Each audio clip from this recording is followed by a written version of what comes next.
Hey, namaste everyone. Ram here, the DNA hacker.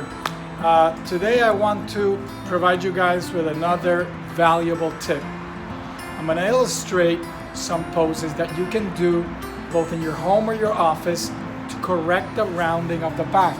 So oftentimes you've probably seen that little cartoon of evolution where we start off like a caveman or hunchback and we walk upright, and because of the phones and the computer, we end up developing this curvature that actually causes you to look shorter in stature rather than straight. You're going to be looking shorter, and overall it's going to cause a number of problems, a lot of strain here. You're not using these muscles, you tend to have them dormant. This is why I recommend to regularly go to a chiropractor. Get yourself up to speed, go more often, and then try to bring it down to once a month to keep your back in care. I'm a master yogi, however, I still go to the chiropractor because I find that it's very useful, especially in a Western world where we do a lot of stuff. I do a lot of writing on the computer, I do driving in the car, and so oftentimes you can lose sight of your body and then have areas that go dormant, have areas that go tense. You lock up energy, and chiropractic really is really good for that. Of course, yoga is beneficial, but if already my back is in bad shape, you may struggle. Once you get your back in good shape, yoga will keep your spine loose and flexible. All those joints in between the vertebrae are going to be loose.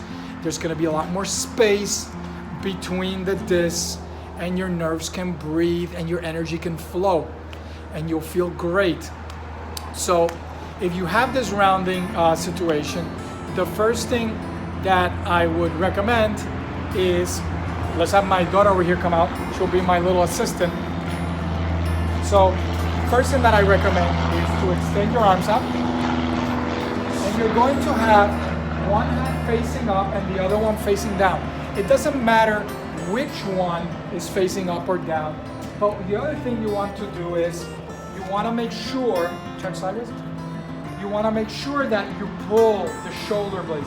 You want to have some tension here because what you're working is these core muscles in between the scapula that are going to retract your back, and you want to hold it straight.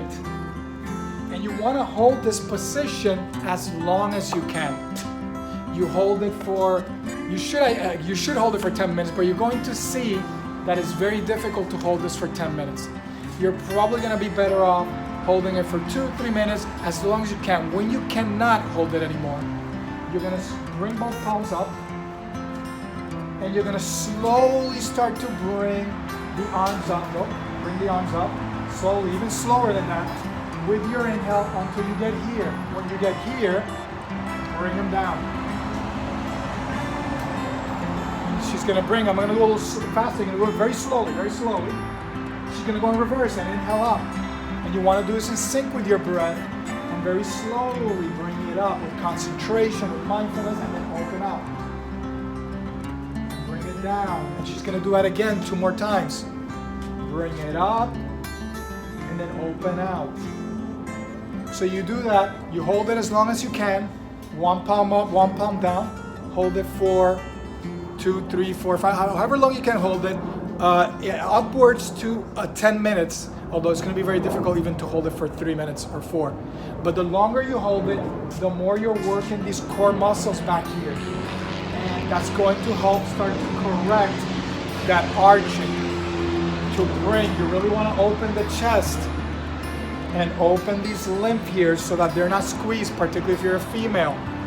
The lymph nodes drain into the breast area and can make you prone to breast cancer if cancer develops and you have a tendency to close the chest.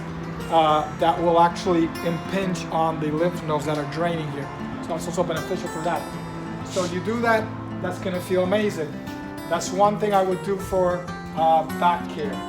So the next thing that you want to do, which I'll illustrate,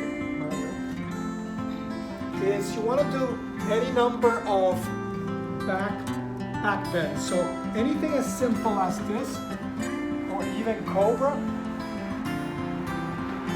and just hold it there. Work those back muscles. roll the shoulders back. Don't scrunch them up. Relax them. Be mindful. You can also reach back.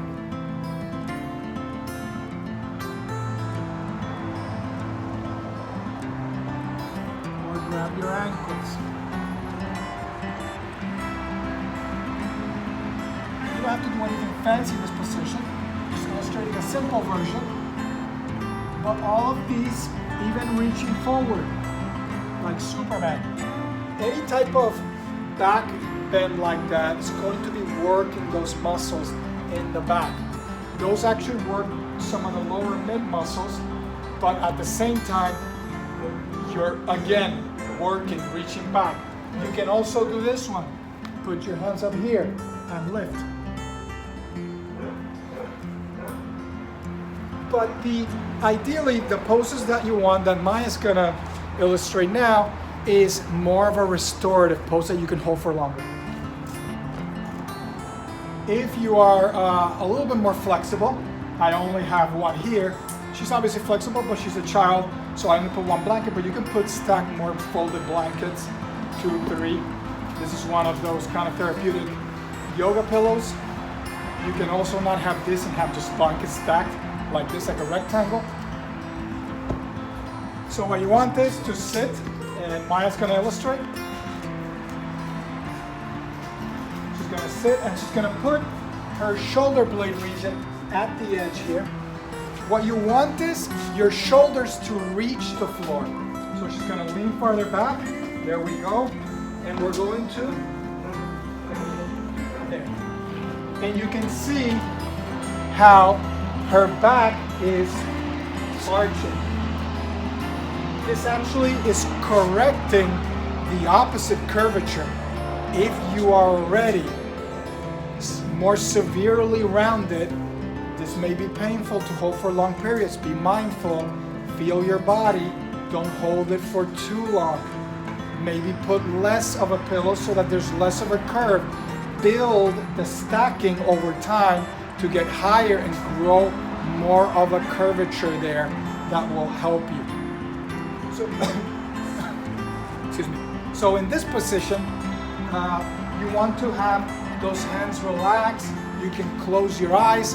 In an earlier video that I talked about inversions as they relate to concentration and relaxation, I discussed the importance of having the heart higher than the neck and the head. That actually triggers a loop that will induce relaxation. So you may want to check that one out. That's earlier in one of my videos on the yoga playlist. Okay, so Maya's gonna get up. We're gonna move this over here. And Maya's gonna illustrate now another posture that you can do. This would be, you can do this with a chair at an office, like if you have a desk chair, at a sofa. I just brought this one out, a little stepping kind of leg rest to illustrate this. And you wanna make sure that the edge is somewhere near that area right below the scapula. So you want to sit with your, come closer. You go. And then you're going to lean back, and again, you can rest your hands underneath your head and just relax in that position. Again, you can see the beautiful curvature here, counteracting the opposite curvature that you don't want. In some of my retreats, I go into more detail about these poses and additional poses that are fabulous for keeping your back in great shape, not just yoga, but poses that I do and have been doing for over 2 decades. So if you're interested in that, shoot me a message. I will be having a summer retreat here in Miami, an exclusive villa. It's going to be amazing. There's limited spots, so you want to try to ask and get in. You can do that on my website or just private message me on whatever media you're reading this video. All right, so say thank you to Maya. She was amazing. I hope you have a great day. I'm Bram. This is Maya. I'm the DNA Hacker. Have a beautiful day. Namaste.